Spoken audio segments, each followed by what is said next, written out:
যাওয়া আসার তালেই আছে। এমন একটা অনিশ্চয়তামূলক চাকরি আপনি কল্পনা করতে পারবেন না, যে ফার্মাসিউটিক্যালের মতো নিকৃষ্ট জঘন্যতম একটা পলিসি। এই পলিসি আমাদের ফারিয়া নামে একটা সংগঠন, আমি আরও এর আগেও বলেছি, এই সংগঠন কোনো দিনও এক ধাপ আগাতে পারলে না। বিশেষ করে কিছু না হোক চাকরির নিশ্চয়তার জন্য তারা একটু কাজ করতে পারত।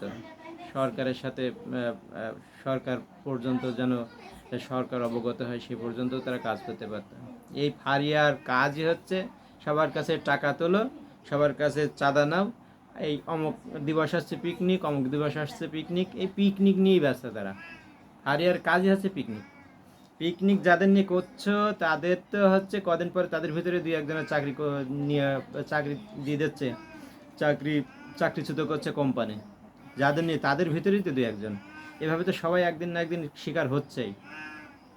আজকে আমার চাকরি নেই, কাল তো আরেকজনের নাও থাকতে পারে। তাহলে একজনের যখন চাকরি থাকছে না, ওই মার্কেটের যে ফারিয়া ছিল ওই সেই ফারিয়া হচ্ছে এক হয়ে ওই কোম্পানির বিরুদ্ধে একটা প্রতিবাদ করতে পারে না, যে যতক্ষণ ওই ছেলের চাকরি ফেরত না দেওয়া হবে, সে স্বেচ্ছায় চাকরি ছাড়ছে না, যাকে বাধ্য করা হচ্ছে, যতক্ষণ ওই ছেলের চাকরি ফেরত দেওয়া না হবে, ওই কোম্পানির কোনো প্রতিনিধি এসে অর্ডার কাটতে পারবে না, কোনো প্রতিনিধি এসে ওই মার্কেটে হচ্ছে কোনো ডাক্তার ভিজিট করতে পারবে না।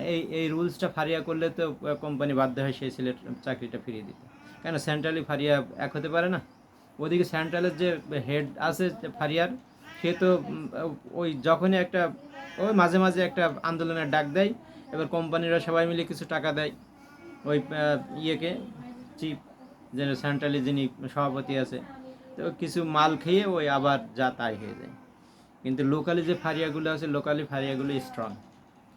তারাও তো পার্সোনালি তারা নিজস্ব যে কমিউনিটি আছে তার সেইভাবে তো তারা একতা হয়ে একটা ছেলের চাকরি ফেরাই নিয়ে আসতে পারে। 100% পারে।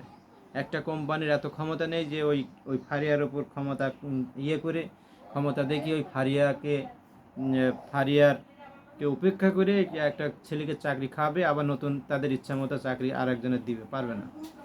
ফারিয়া স্ট্রং হওয়া উচিত। ফারিয়াকে আমরা সচেতন নাগরিক, আমরা শিক্ষিত, উচ্চশিক্ষিত ছেলে। ফারিয়া যারা করে তারা উচ্চশিক্ষিত, প্রত্যেকেই কোনো না কোনো বড় বড় কোম্পানিতে জবরত আছে। আপনার আমার চাকরি নেই, কাল আপনার চাকরি নাও থাকতে পারে।